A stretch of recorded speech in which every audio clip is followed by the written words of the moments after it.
all the trash talk, all the anger and hatred, it is still very much alive here for lifelong seasoned veterans of this world's fan base. Now, Todd, a lot of golfers don't realize it, but they go fishing when they actually play golf because they can't stop casting the club. Can you please help us fix this problem? A move that's been a couple years in the making, Missouri State is about to come into millions of dollars when they officially leave the Valley after accepting an invitation to join Conference USA. But now, the home stretch of Ozarks First Tee gets really good because you get to witness the drama of yours truly challenging the game's best in a one-hole playoff, better known as Pinson versus the Pro.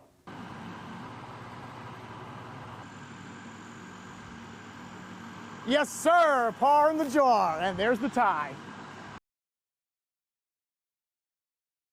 Yeah. For you, when you left the octagon, did you feel like, all right, I learned a lot, but I learned that I do belong, that I am where I need to be on this stage? I don't feel like I'm in over my head.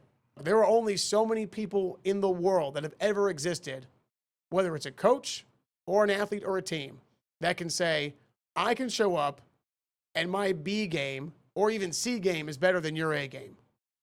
Missouri State's not one of those programs yet. What you're looking at could be the future plans way down the road of what could be a collaboration of a stadium that would house MSU football, but it's headlined by none other than Bass Pro. If you take the average high school lineman and put them against you, they're inferior in pretty much every capacity. Do you ever feel bad just running over or bulldozing these kids play after play? Well, this week is a very special week here in the Ozarks. It is officially time for the Price Cutters Charity Championship. It's been around just as long as the Nike Tour nationwide, and of course, now the Corn Ferry Tour, 33 years in existence, and I am so glad and honored to be joined by my friend, PGA star, and of course, Champions Tour player, Chris DeMarco. What's up, brother? Nothing, man. Just enjoying life. We've been home for 2 weeks. Enjoying Denver right now. It's a little muggy outside now, but it's been great. We've had a great time. You turned pro in 1990. You get your card in 93, but then in 97, you got to make your first start back on the Nike Tour. And it happened to be at the Ozarks Open, now known as the Price Cutters Charity Championship. You won that tournament by finishing at 12 under par. Do you remember anything about that? 26 years ago, so it was a long time ago. I remember I had just gone to the claw putting grip probably a couple months prior to that.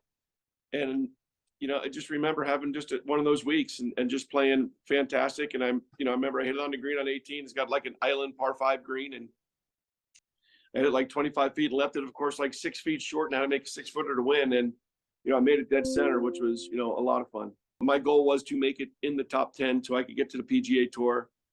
And that win, obviously at Highland Springs, kind of propelled me into the top 5, which ultimately secured me my card. So it was very, very gratifying to walk out of there with a win and, basically achieve my goal for the year, which is to get back on the PGA Tour. Every single game, every single practice, I just had to show it. I just need it. I do. No matter the sport, athletes and teams have their own superstitions or rituals they follow. For the Missouri State Lady Bears, it's chewing gum. I used to never chew gum, but I kind of just started, and I get the same kind and flavor every single time I go out, and that's with a bunch of the other girls. For some players, it enhances their focus. It keeps my mouth moist, and then it's just something to kind of do so I'm not fidgeting or something like that.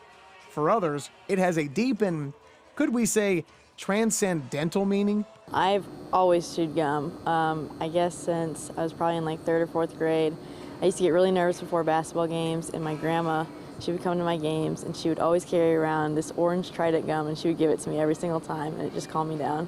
Flavor and brand is very important to the Lady Bears. I always go for the minty ones, so it's either like peppermint, not spearmint though. I don't like spearmint. The refreshers, the extra little cubes, yeah, those are amazing. You've heard that old joke about walking and chewing gum at the same time, but can you imagine how hard it must be doing it while playing full court basketball?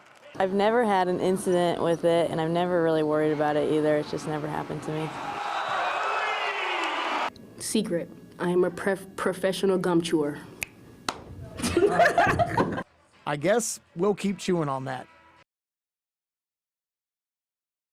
ahead of the 6th 2020 U.S. Open champ Bryson DeChambeau. Well, this is why the Texas wedge never goes out of style. Casey's opening possession, Mahomes spies single coverage on guess who? Travis Kelce. 18 yards later, we got us a tie ball game. Kelce's 16th TD reception in the postseason breaks a tie with Rob Gronkowski for most ever by a tight end. And just when you thought you've seen it all in minor league baseball, check this out. A voluntary strip search, huh? That's right, I didn't stutter. In Friday night's Atlantic League game between the Gastonia Honey Hunters and Lancaster Barnstormers, Jack Reinheimer of the Honey Hunters clearly gets plunked by the pitch. However, the umpires think, we don't think he actually got hit. So to change their minds, Reinheimer plays show and tell by taking off his jersey and going shirtless to show them the battle scar. And it works.